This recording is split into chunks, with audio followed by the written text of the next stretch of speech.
नमो नमो विद्यार्थियों। हम पढ़ रहे हैं बीए पार्ट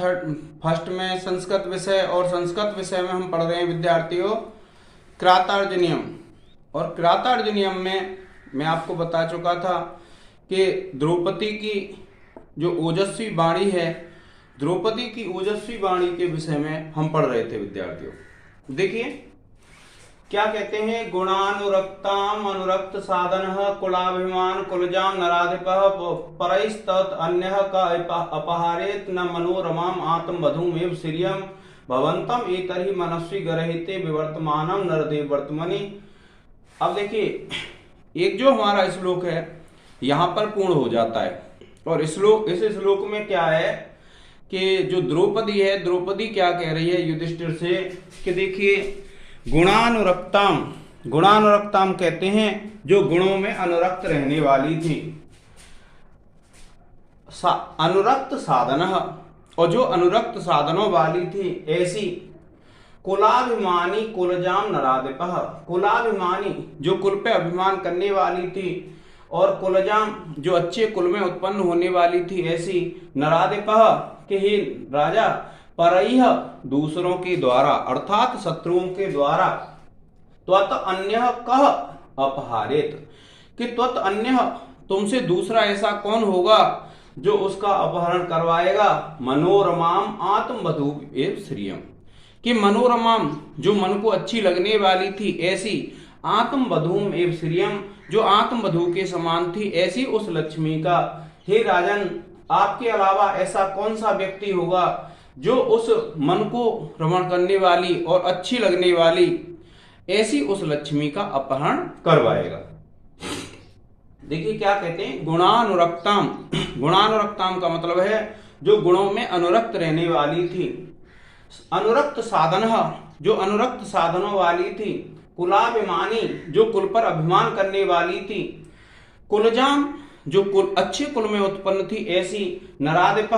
कि हे राजन परैह शत्रुओं के द्वारा, पर कहते हैं दूसरे को अर्थात शत्रुओं के द्वारा, त्वत अन्यः कह अपहारेत, कि त्वत अन्यः आपसे दूसरा ऐसा कौन होगा जो उस लक्ष्मी का अपहरण करवाएगा, मनोरमाम आत्मवधूम एव श्रियम, कि जो मन को रमण करने वाली थी और अपनी वधू के जो समान थी ऐसी उस लक्ष्मी का आपके अलावा ऐसा कौन होगा जो उसका अपहरण करवाएगा। क्या कहते हैं कि अनुकूल साधनों वाली और कुल अभिमानी तुम्हारे अतिरिक्त, अनुकूल साधनों वाला अर्थात जिसके साधन अनुकूल होते हैं ऐसा, और कुल अभिमानी जो अच्छे कुल का अभिमान करने वाला है ऐसा तुम्हारे अतिरिक्त कौन होगा जो कुल एवं मन को रमाने वाली अपनी प्रियतमा पत्नी के समान उस लक्ष्मी का शत्रुओं के द्वारा अपहरण करवाएगा। देखिए फिर क्या कहते हैं कि द्रौपदी जो युधिष्ठिर है, युधिष्ठिर को उपदेश देती हुई कहती है कि हे महाराज युधिष्ठिर, कि ऐसा कौन सा व्यक्ति होगा जो आपसे उस कुल, आप जैसे व्यक्ति के अलावा ऐसा कौन सा व्यक्ति होगा जो कुल का अभिमान करने वाली है और जो अच्छे कुल में उत्पन्न है ऐसी उस लक्ष्मी को शत्रुओं के द्वारा अपहरण करवाएगा। जिस प्रकार से कोई एक साधारण व्यक्ति होता है और वह शत्रुओं के द्वारा अपने राजलक्ष्मी को अपहरण करवा देता है, उसी प्रकार से आपने क्या है जो राजलक्ष्मी है उसका अपहरण करवा दिया है। तो आपसे देखिए गुणानुरक्ताम का तात्पर्य होता है जो गुणों में अनुरक्त रहने वाली है। फिर क्या कहा, अनुरक्त साधन, ये नराधिप में प्रथमा विभक्ति है तो इसमें भी क्या आएगी, प्रथमा विभक्ति आएगी। तो अनुरक्त साधना नराधिप, कि जो अनुरक्त साधनों वाला है, और नराधिप जो राजा है, कुल अभिमानी जो अपने कुल पे गर्व करने वाला है ऐसे उस राजा को क्या कहते हैं कि गुणानुरक्ताम अनुरक्त साधन कुलाभिमानी नराधिप, कि जो अनुरक्त साधनों वाला है और जो अपने कुल पे अभिमान करने वाला है ऐसा राजा। गुणानुरक्ताम जो गुणों में अनुरक्त रहने वाली थी, कुलजाम जो अच्छे कुल में उत्पन्न होने वाली थी, ऐसी श्रियम लक्ष्मी को। क्या कहा कि जो गुणों में अनुरक्त रहने वाली थी, अच्छे कुल में जन्म लेने वाली थी, नराधिपः राजा, और कैसा राजा, अनुरक्त साधन, कि जो साधन उसमें अनुरक्त थे, जो उसके अनुसार चलने वाले थे, और पर कुल, फिर क्या कहा है, कुल अभिमानी, जो अपने कुल पे गर्व करने वाला है, ऐसा नराधिपः जो राजा है, अनुरक्त साधन गुण अनुरक्ताम कुलजाम, जो गुणों में अनुरक्त रहने वाली थी और अच्छे कुल में जो उत्पन्न होती है, ऐसी को। ये लक्ष्मी के हैं, कुलजाम बधू में एव है, बधू के हैं ये। तो क्या कहा उसने द्रौपदी ने कि परह्य, परह्य कहते हैं शत्रुओं के द्वारा, त्वद अन्य आपसे दूसरा, का एव अपहारेत कौन होगा जो उस लक्ष्मी का अपहरण करवाएगा, मनोरमाम कि जो मन को रमण करने वाली थी, जो मन के अनुकूल रहने वाली थी, ऐसी आत्म बधूम एवं श्रियम कि जो आत्म बधू के समान जो लक्ष्मी थी, ऐसी उस लक्ष्मी का आपके अलावा ऐसा कौन सा व्यक्ति होगा जो उसका अपहरण करवाएगा। क्या कहा कि गुणानुरक्ताम, जो गुणों में अनुरक्त रहने वाली थी, कुलजाम जो अच्छे कुल में उत्पन्न होती है, ऐसी आत्म बधूम एवं अपनी पत्नी के समान, श्रियम जो राजलक्ष्मी होती है, लक्ष्मी को, कुलाभिमानी अनुरक्त साधन नराधिपः कि जो कुल पे अभिमान करने वाला है, ऐसा अनुरक्त साधन जिसमें सभी साधन अनुरक्त रहते हैं, ऐसा जो राजा है, परह्य, परह्य कहते हैं पर का अर्थ होता है दूसरा, तो परह्य माने शत्रुओं के द्वारा, त्वत अन्य आपसे दूसरा, कह कौन होगा, अपहारेत जो अपहरण करवाएगा, मनोरमाम आत्म बधूम इव श्रियम कि मन को रमण करने वाली, जो मन को अच्छी लगने वाली अपनी पत्नी होती है, उस पत्नी के समान जो लक्ष्मी है, उस लक्ष्मी का आपके अलावा ऐसा कौन सा व्यक्ति होगा जो अपहरण करवाएगा। क्या कहा लक्ष्मी, उसने द्रौपदी ने राजा युधिष्ठिर से कहा कि महाराज आपके अलावा ऐसा कोई व्यक्ति नहीं होगा, आप कैसे हैं जिनको अपने कुल पे गर्व है और जो जिसके साधन सभी आपके अनुकूल थे, राज्य चलाने के जो साधन होते हैं, और आपने अच्छे कुल में उत्पन्न होने वाली, गुणों में अनुरक्त रहने वाली और मन को रमण करने वाली, मन को अच्छी लगने वाली अपनी पत्नी के समान लक्ष्मी का जो अपहरण करा दिया है, अर्थात लक्ष्मी को जो दूसरे के हाथों में सौंप दिया है, तो आपके अलावा ऐसा कोई व्यक्ति नहीं होगा जो ऐसा कार्य करेगा। यही है विद्यार्थियों। अब इसमें जब आप देखेंगे तो क्या है कि जब आप इसमें व्याकरण टिप्पणी करेंगे तो व्याकरण टिप्पणी में क्या है विद्यार्थियों, आप इसमें देखिए गुण अनुरक्ताम, तो गुण प्लस अनुरक्त, यहां तक कौन सी संधि हो जाएगी, गुण प्लस अनुरक्त में दीर्घ संधि हो जाएगी। फिर देखिए नराधिपः, नर प्लस अधिपः, इसमें कौन सी संधि हो जाएगी, गुण संधि हो जाएगी। फिर आप लिखेंगे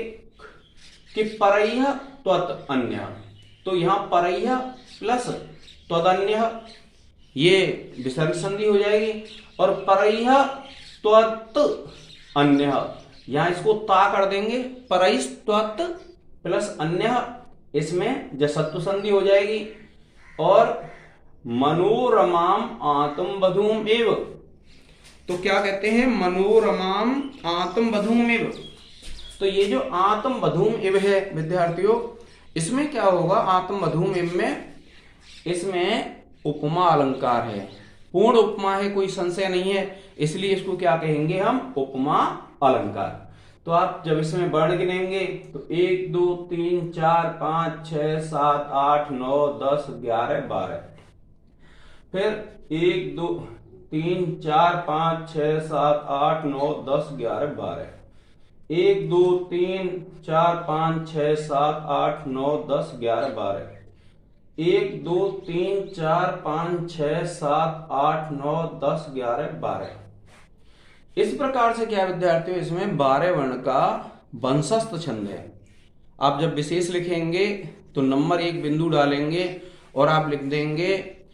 कि इस पद्य में वंशस्थ छंद है, और फिर आप लिख देंगे वंशस्थ छंद के बाद इसका लक्षण लिख देंगे, जतौ तो वंशस्थम उदीरितम जरौ। आप पुस्तक में देख लेंगे क्या लक्षण है, जतौ तो वंशस्थम उदीरितम जरौ। फिर आप दूसरा बिंदु लिखेंगे विशेष में, और विशेष में लिख करके दूसरा बिंदु लिख देंगे, क्या लिखेंगे, इस पद्य में पूर्णोपमा अलंकार है। फिर व्याकरण टिप्पणी लिख देंगे। व्याकरण टिप्पणी मैंने आपको बता दी है। देखिए श्रियम, श्रियम में क्या है, श्री शब्द है, द्वितीय विभक्ति एक वचन हो जाएगा, इसमें दीर्घ संधि हो जाएगी, यहां दीर्घ संधि हो जाएगी, और यहां विसर्ग हो जाएगी, यहां जसत्व हल संधि हो जाएगी। इस प्रकार से विद्यार्थी 5 टिप्पणियां हो जाएंगी। आप इसका एक स्क्रीनशॉट ले लें।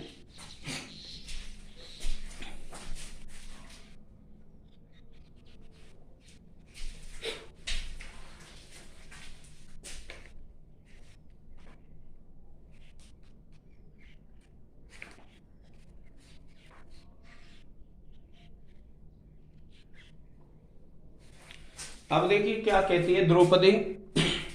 द्रौपदी कहती है विद्यार्थियों इसमें कि भवंतम एतर ही मनस्वी गर्हिते विवर्तमानम नरदेव वर्तमनि कथम न मन्यो ज्वलयति उदीरितः समीतरुम शुष्कम एव अग्नि उत्सिखा। देखिए युधिष्ठिर के क्रोध को उद्दीप्त करती हुई जो द्रौपदी है, द्रौपदी क्या कहती है कि भवंतम, भवंतम कहते हैं आपको, भवंतम आपको, एतर ही मनस्वी गर्हिते, कि भवंतम माने आपको, एतर ही मनस्वी गर्हिते, कि इस मनस्वी कहते हैं स्वाभिमानी व्यक्तियों के द्वारा, और गर्हिते जिसकी घृणा की जाती है। क्या कहा, भवंतम एतर ही मनस्वी गर्हिते। भवंतम माने आपको, एतर ही माने इस मनस्वी गर्हिते, कि मनुष्यों के द्वारा जिसकी घृणा की जाती है, स्वाभिमानी व्यक्तियों के द्वारा जिसकी घृणा की जाती है, ऐसे। विवर्तमानम, विवर्तमानम कहते हैं वर्तमान रहते हुए, नरदेव वर्तमनि, कि नरदेव वर्तमनि, कि जो मनुष्यों के देव हैं, कि हे राजन, कि वर्तमानम, कि वर्तमान होते हुए, क्या कहा कि विवर्तमानम नरदेव वर्तमनि, कि नरदेव हे राजन आपके इस मनस्वी अर्थात स्वाभिमानी व्यक्तियों के द्वारा जिसकी घृणा की जाती है, उस मार्ग पे जो आप वर्तमान हैं, और उस मार्ग पे वर्तमान होते हुए, कथम न मन्युः ज्वलयति, कि कथम माने कैसे, न माने नहीं, मन्युः क्रोध, ज्वलयति आपको उद्दीप्त करता है। क्या कहा कि विवर्तमानम नरदेव वर्तमनि, कि वर्तमान होते हुए, और नरदेव वर्तमनि, नरदेव वर्तमनि, कि नरदेव कहते हैं हे महाराज, वर्तमनि माने ऐसे रास्ते पर, वर्तम कहते हैं रास्ते को, और सप्तमी एक वचन है वर्तमनि, कि ऐसे मार्ग पर जिस मार्ग की स्वाभिमानी व्यक्ति निंदा करते हैं, ऐसे मार्ग पर वर्तमान होते हुए आपको कथम न मन्युः ज्वलयति, कि कथम माने किस कारण से, ऐसा कौन सा हेतु है, ऐसा कौन सा कारण है जिससे,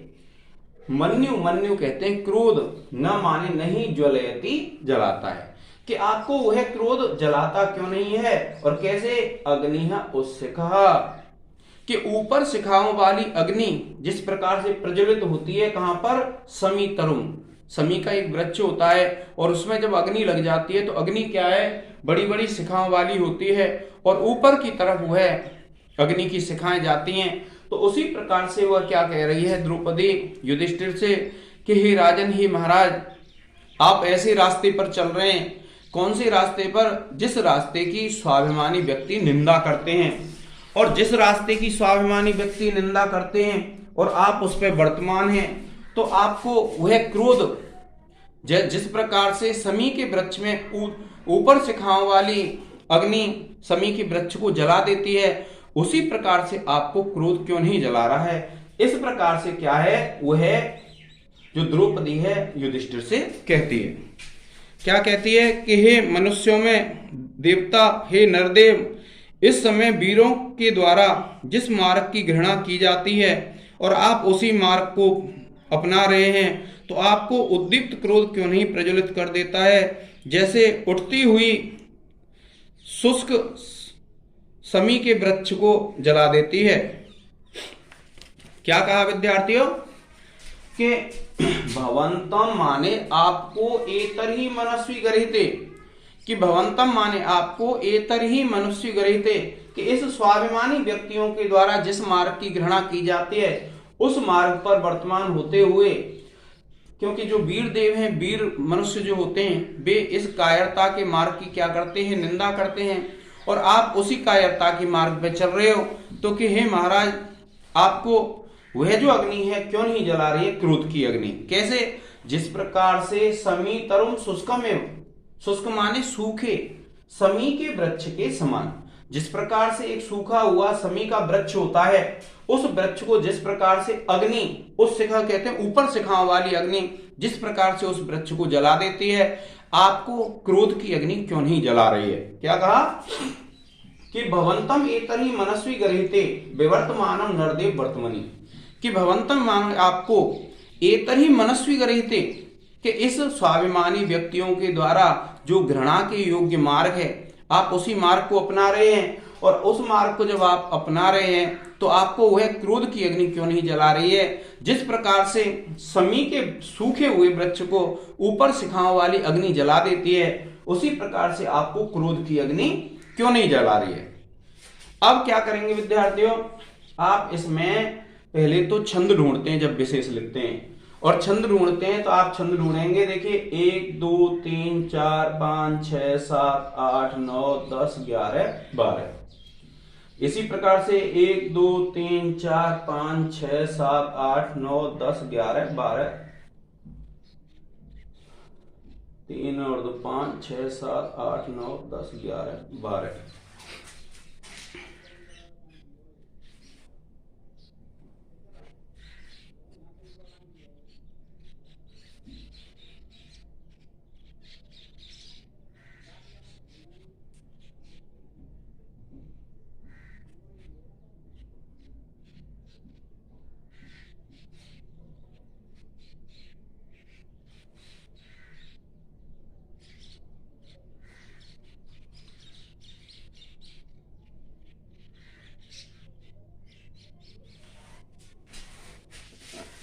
ये क्या है विद्यार्थियों, हलंत। अब देखिए क्या कहते हैं, अब जब आप इसको देख लेंगे तो इसमें कौन सा छंद है,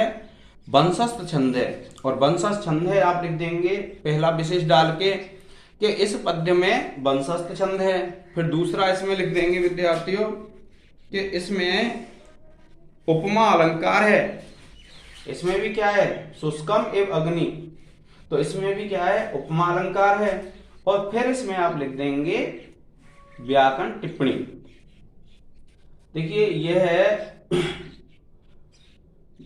विवर्तमानम, विवर्तमान में क्या है, बे उपसर्ग है,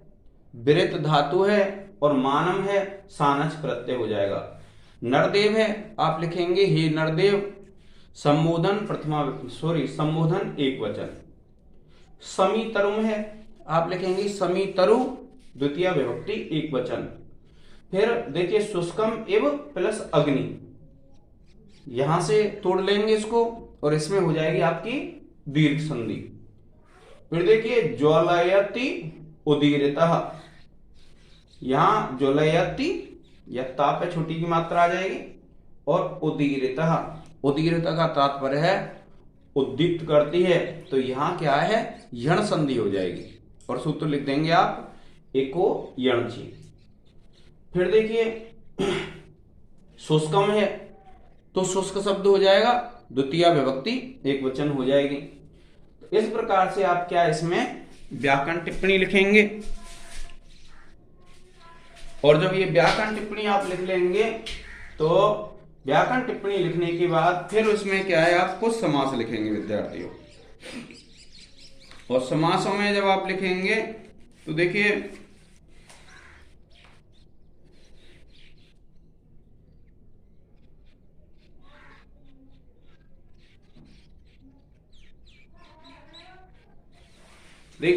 ये है मनस्वी गर्हिते, तो आप लिखेंगे मनस्वी भीह गर्हिते, तृतीया तत्पुरुष समास हो जाएगा। क्या लिखेंगे, मनस्वी भीह गर्हिते, तृतीया तत्पुरुष समास हो जाएगा। फिर देखिए आप क्या कहते हैं,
अब देखिए विद्यार्थियों,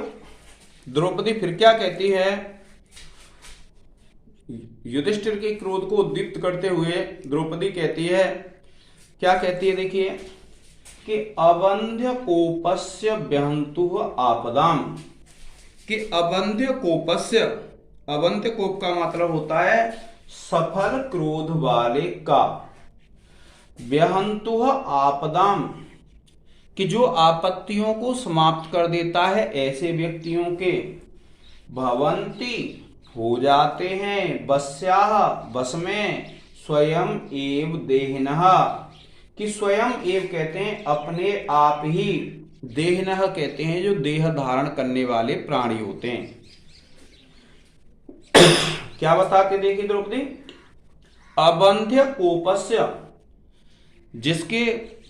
क्रोध सफल होता है, अर्थात जो सफल क्रोध वाला होता है, अगर उसको क्रोध आता है तो उसका कोई परिणाम होता है, तो क्या कहते हैं, अबंध्य कोपस्य, जो सफल क्रोध वाला व्यक्ति होता है, और व्यहंतुः आपदा, और जो आपत्तियों को समाप्त करने वाला होता है। क्या कहा कि अबंध्य कोपस्य, कि जो सफल क्रोध वाला व्यक्ति होता है, और व्यहंतुः आपदाम, और जो अपनी आपत्तियों को समाप्त कर देता है, जो आने वाले अपने मार्ग में आने वाली जो विघ्नों को समाप्त कर देता है, भवंती हो जाते हैं, बस्या बस में, स्वयं एव देहिनः, कि जो देहधारी प्राणी होते हैं वे स्वयं ही ऐसे व्यक्ति के बस में हो जाते हैं। जो व्यक्ति क्या है, सफल क्रोध वाला होता है, और जिसके आपत्तियां जो समाप्त कर देता है, अर्थात जो सफल क्रोध है, अर्थात जिसके क्रोध आने पर कोई न कोई उसका परिणाम होता है, दुष्परिणाम होता है। और अवंध्य कोपस्य, जो अपने क्रोध को सफल करता है, व्यहंतुः आपदाम, और जो अपनी आपत्तियों को नष्ट कर देता है। भवंती बस्याः, भवंती माने हो जाते हैं, बस्या माने बस में, स्वयं एव देहिनः, कि ऐसे उस राजा के बस में स्वयं ही देह धारण करने वाले व्यक्ति हो जाते हैं। और अमर्ष शून्य जनस्य, कि अमर्ष शून्य जनस्य, कि जो क्रोध, अमर्ष कहते हैं विद्यार्थियों क्रोध को, कि जो क्रोध शून्य व्यक्ति होते हैं, अमर्ष शून्य जनस्य, कि जो क्रोध शून्य व्यक्ति होते हैं, जंतुना प्राणियों के द्वारा, क्या कहा, अमर्ष शून्य जनस्य, कि जो क्रोध शून्य व्यक्ति होता है उसका जंतुना प्राणियों के द्वारा, न जात हार्देन, जात हार्देन कहते हैं प्रसन्न होने पर, कि ना तो प्रसन्न होने पर न विद्युष आदरा। क्या कहा कि अमर्ष शून्य जनस्य, कि जो क्रोध शून्य व्यक्ति होता है, अमर्ष शून्य जनस्य, कि जो क्रोध शून्य व्यक्ति होता है उसके जंतुना प्राणियों के द्वारा न जात हार्देन, कि ना तो प्रसन्न होने से, न विद्वेष आदरः, और ना ही क्रोध करने से कोई भी फर्क पड़ता है। क्या कहा कि न जात हार्देन न विद्वेष आदरः, कि ना तो उस व्यक्ति के प्रसन्न होने से व्यक्तियों पे कोई फर्क पड़ता है, और न विद्वेष आदरः, और ना ही अगर वह व्यक्ति किसी से द्वेष करता है तो कोई फर्क पड़ता है। क्या कहा कि अबंध्य कोपस्य, कि जो सफल क्रोध वाला व्यक्ति होता है, उस सफल क्रोध वाले व्यक्ति तथा आपत्तियों का जो विनाशक होता है, अर्थात जो अपनी आपत्तियों को समाप्त कर देता है, ऐसे के बस में भवंती वस्या स्वयं ये देहना, कि जो देह धारण करने वाले प्राणी होते हैं वह स्वयं ही उसके बस में हो जाते हैं, परंतु क्रोध शून्य व्यक्ति के साथ स्नेह होने से लोग आदर नहीं करते और न शत्रु होने से उसका भय होता है। देखिए क्या कहा कि अबंध्य कोपस्य, जिसका क्रोध सफल होता है, और बेहंतु आपदाम, और जो अपनी मार्ग में आने वाली सभी आपत्तियों को समाप्त कर देता है, भवंती वस्याः स्वयं एव देहिनः, कि ऐसे व्यक्ति के बस में स्वयं ही शरीरधारी प्राणी हो जाते हैं, और अमर्ष शून्येन जनस्य जंतुना, कि अमर्ष शून्येन, जो क्रोध शून्य व्यक्ति होता है, जंतुना प्राणियों के द्वारा, न जात हार्देन, कि ना तो उसके प्रसन्न होने पर उसका आदर करते हैं, न विद्वेष, और ना ही द्वेष होने पर उससे भयभीत होते हैं। क्या कहा कि न जात हार्देन आदर न विद्वेष, अर्थात ना तो प्रसन्न होने पर ही वे उसका सम्मान करते हैं, और ना ही वह अगर द्वेष करता है तो उससे कोई भयभीत होते हैं। जो द्रौपदी है वह युधिष्ठिर को बता रही है कि हे महाराज, क्या कहते हैं, अबंध्य कोपस्य, जिसका सफल क्रोध होता है, और बेहंतु आपदाम, जो अपनी आपत्तियों को, अपनी विघ्न बाधाओं को समाप्त कर देता है, भवंती वस्याः स्वयं एव देहिनः, कि उसके बस में स्वयं ही शरीरधारी प्राणी हो जाते हैं, और अमर्ष शून्य जनस्य, कि जो क्रोध शून्य व्यक्ति होता है, जंतुना प्राणियों के द्वारा, न जात हार्देन, कि ना तो उसके प्रसन्न होने से, न विद्वेषादर, और ना ही द्वेष करने से, अर्थात जब वह प्रसन्न होता है तो ना तो प्राणी उसका आदर करते हैं, और न विद्वेष, और न ही द्वेष होने पर, शत्रुता होने पर उससे भयभीत होते हैं। इस प्रकार से विद्यार्थियों, जो द्रौपदी है वह द्रौपदी क्या है, उस युधिष्ठिर को समझा रही है कि ऐसी स्थिति है। अब देखिए फिर क्या कहते हैं, द्रौपदी क्या कहती है उससे, युधिष्ठिर से,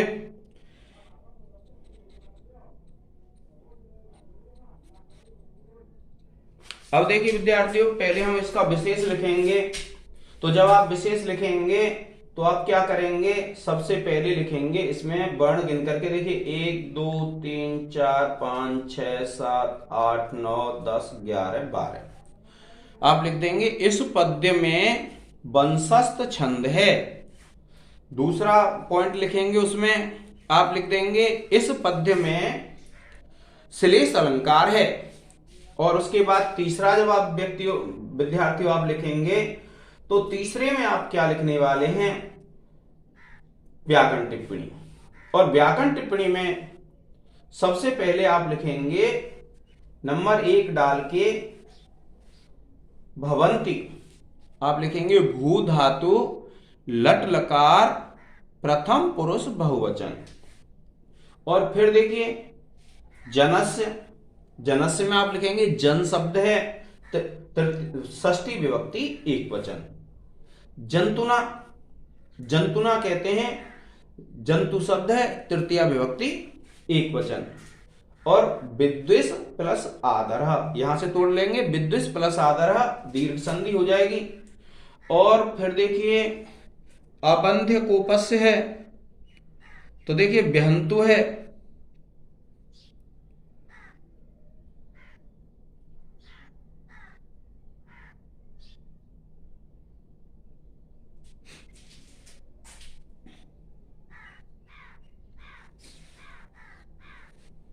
बेहंतु में आप लिख लेंगे बेहंतुह,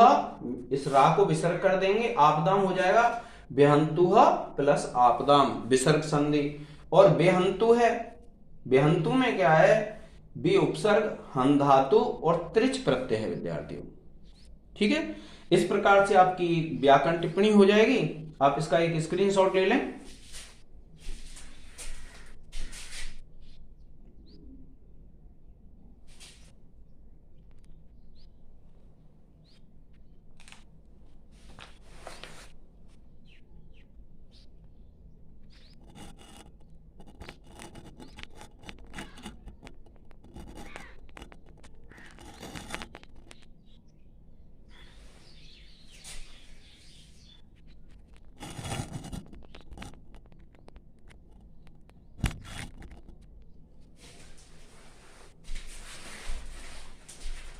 ठीक है विद्यार्थियों, आज के इस लेक्चर में इतना ही। आप उसके लिख करके नोट्स बना लेंगे। धन्यवाद।